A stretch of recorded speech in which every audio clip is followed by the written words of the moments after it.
which is the Eastern Cape, counting the cost of the floods in the province. 3 people have been electrocuted in their flooded homes. Let's get more now, and we speak to the Eastern Cape Cooperative Governance MEC, Zolile Williams. MEC, good evening to you, and thank you very much for your time. Let's start with the call that you are making to residents that if they don't need to get out of their homes, they should perhaps stay indoors. But there is a problem now because some of the people have been electrocuted inside their homes. So what is the messaging tonight? Good evening, Collie. Good evening to the viewers too. Well, Collie, we received a level 6 warning yesterday. In fact, it was first level 4, and it was later improved by Weather Service to level 6. And I must indicate that what was good was that our disaster centers were ready to respond in the whole of our province. However, Collie, the challenge that we're confronting is our reactive approach to matters of disasters, which are informed by poor planned maintenance of roads and stormwater drainage systems, because I would characterize the disaster that we're confronting here as man-made, because what is lacking is that the municipal officials, and I'm very disappointed to say the least, the municipal officials, 3 weeks ago, I was here myself, Colin, attending to Kariega and following up on the previous disaster we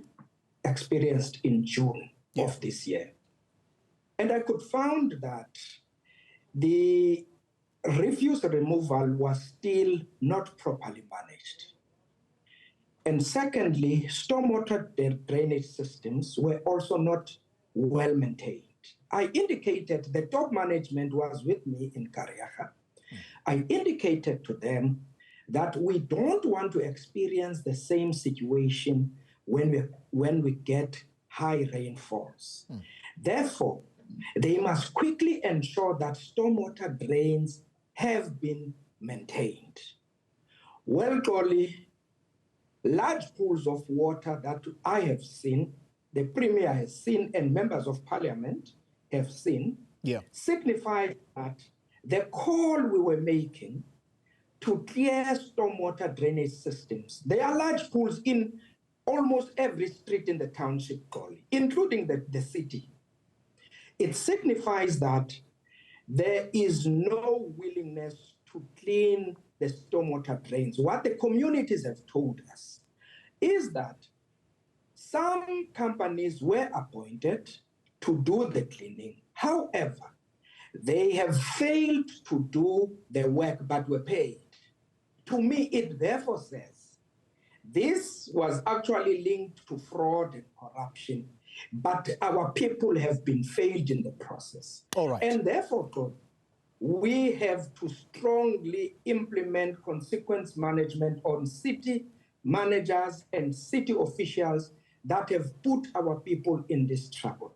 All right. We were together with, yes. So I'm saying, Colin, it also signifies, this matter signifies the lack of accountability or holding officials accountable by the political leadership. Because when we were here, I was together with the political leadership, including the executive mayor. And I impressed on them that it is critical to hold each other accountable so that our people do not get affected this way. MEC. About 3,300 people have been affected to what I'm saying should be something that was simply managed. It's a normal job of a municipality to clean stormwater drainage systems. MEC, you've made your case, and I need not put any more words into your mouth about this situation.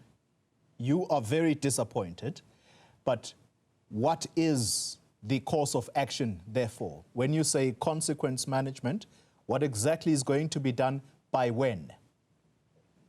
What is good, Koli, was that the acting city manager was part of that meeting. Senior top managers were part of my meeting. And I impressed on them on exactly that. If they are not doing what they are supposed to do and our people experience what they've experienced during this disaster, they are going to face the music. So I am here to ensure that we call them, we hold them accountable, and disciplinary action is taken against those who are failing us. Because you can't appoint service providers and you don't manage them. The communities are saying to me, we are not managing service providers that have been appointed. MEC, I'm out of time. Here's the most significant element, perhaps, for our conversation. It is that 3 people are dead. And they are dead because the stormwater drains are not working properly, and therefore water is lifting and getting into people's homes. Now we have fatalities. Surely you should be brave enough here tonight to say the municipal manager is going to be fired. Look, Tolly. Remember, South Africa has laws. Now, I may want to do that as we speak now, but you'll have to follow labor relations in order to ensure that that process is managed properly, because it can come back to haunt the municipality when you do that without following the law.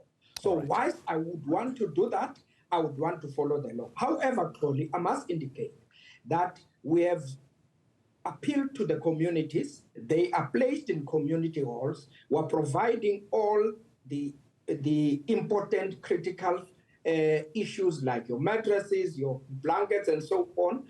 We have asked them to move away from their houses where they are affected.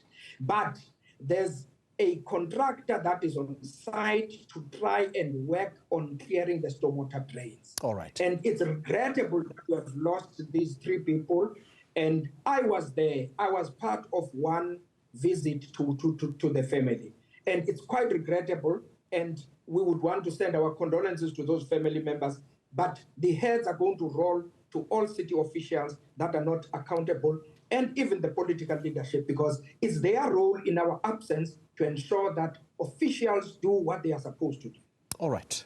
MEC Zolile Williams, the Cooperative Governance MEC in the Eastern Cape. And let's hope that those monies to those companies that simply have not done their work, to your words, they are going to pay back those monies. All right.